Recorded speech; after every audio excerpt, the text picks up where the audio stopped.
Hello everybody, this is Montgomery and I'm going to take a look at my global door closer. See? Well, there's the speed adjustment. We still got the bolts in there, see? And it does look a little out of preload, but it actually ain't. Actually, it's preloaded. Because I took the main arm off and put it on the angled shaft that angles out this way.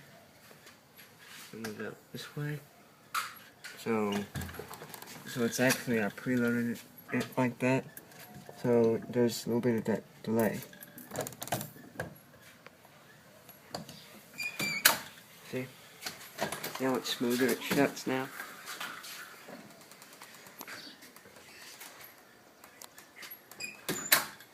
One more time.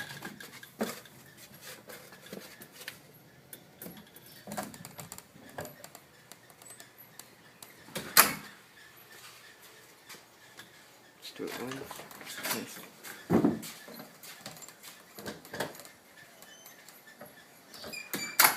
Well, I hope you like it. Comment if you think it may need of an adjustment.